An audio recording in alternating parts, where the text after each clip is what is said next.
Hello guys, nandito naman tayo sa tutorial about po sa AutoCAD. So meron po tayong gagayahang design. Ito po yung gagayahin po natin. Kung titingnan mo natin design, may mga bilog po. So karamihan po, bilog po to at saka guhit po. Ay, so ang gagawin po natin ay maglalagay po tayo ng bilog dito. Click po. Click mo na yung bilog. Yan. And then pupunta po tayo dito po sa command para may specific na sukat po tayo. And then ilagay po natin ay 4. And then enter. Ayan, so zoom in po natin. Ayan, ipapan po para gitnang-gitna. And then escape po para mawala po yung pan.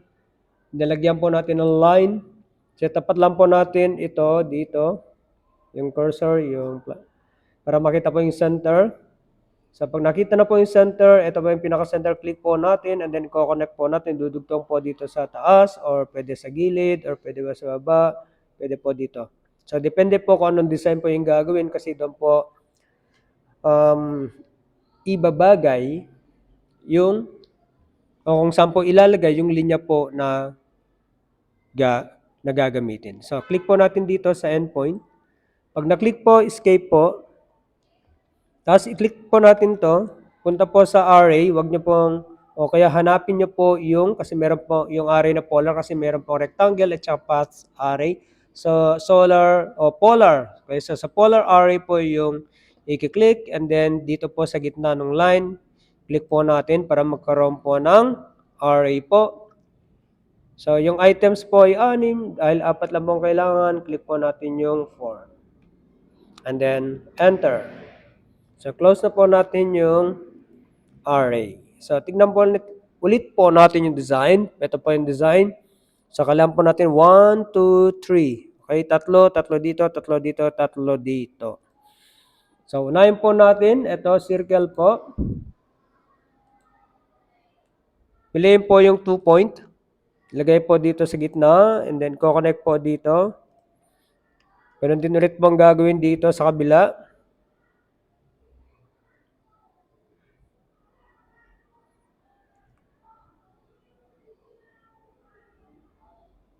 Okay, so mahirap mong hanapin ang pinakagitna. Ayan. And then, i-connect po dito. Yun. So, circle po ulit. Pwede po dito magsimula. Idudugtong po dito.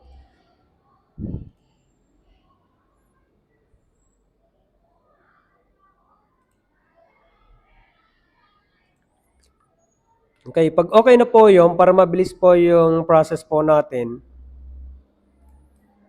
gagamitan po natin ng offset. Ano po? Ito po. So, i-offset po natin lahat yan. Ang offset po na gagamitin natin ay anong sukat? Okay. So, click po yung offset. So, halimbawa, gagawin ko po ay 0.7. And then, enter. Okay, so dito ko po ilalagay. And then, ito po, i-click ko po. So, shortcut po yon. Idadrag lang po yon pati ito. Idadrag po paloob. Kasi naka-offset pa rin po tayo. Hanggat hindi po nawawala yung offset po dito, hindi natin in-exit. Pwede po nating lagyan po dito. Yan.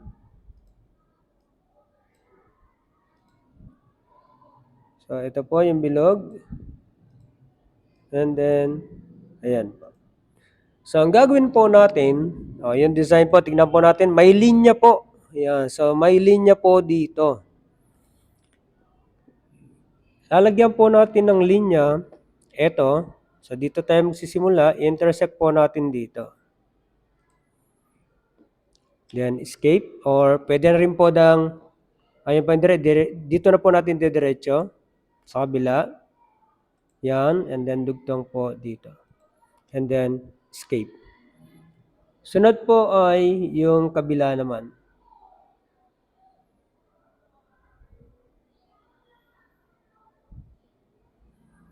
Okay, so,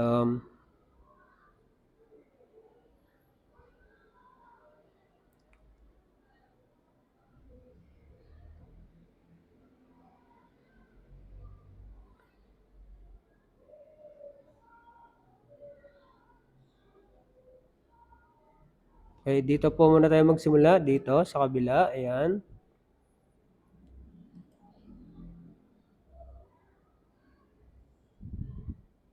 And then escape. Ito po. Line. Dito po. And then dito. Escape po ulit. Sa kabila naman po. Dito. And then hanggang dito. And then escape. Line po. Dito sa kabila. Straight po. Ano po? Ayan. And then escape. Then another pong linya po dito. Dito naman sa maliit na bilog. Yan. And then escape. Bilog. Linya po ulit. Yan. And then escape.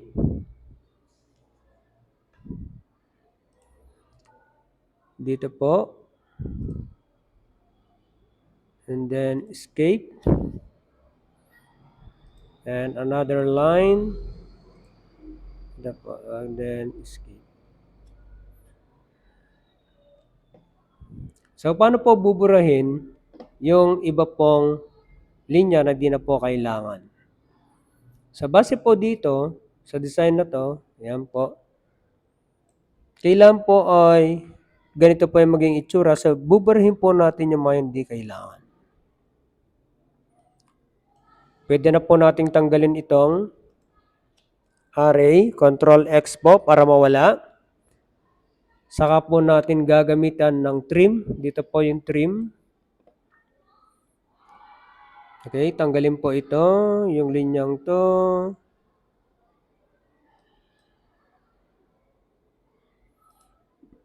Pwede na po ninyong i-zoom.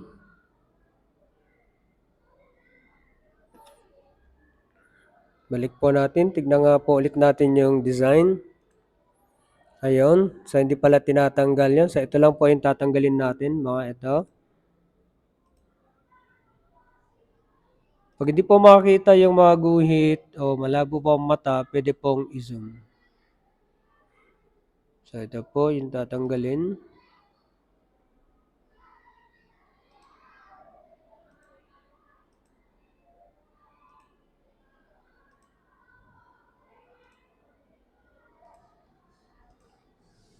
So ang sukat po ay depende po sa ipapagawang sukat.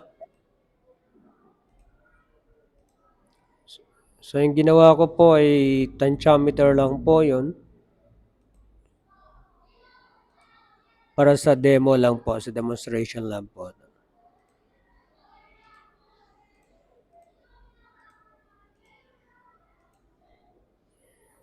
Ayan po, sa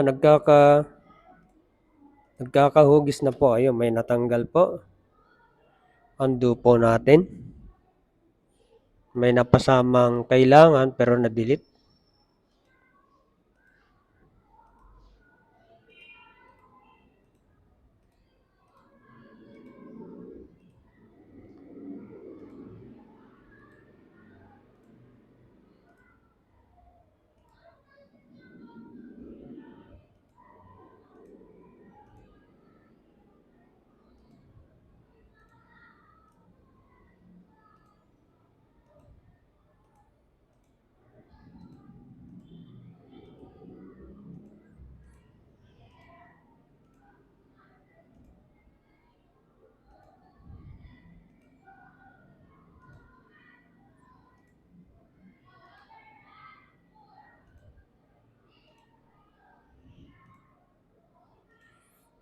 Ayan, sa ganyan po yung itsura niyan. Ito po yung model po natin. Ayan, so kuhang-kuha. Ano po? Yan po yung itsura. So, depende po sa sukat na ibibigay po kung kayo pagagawa ng ganito. Ayan, so hanggang sa muli, maraming salamat sa panonood.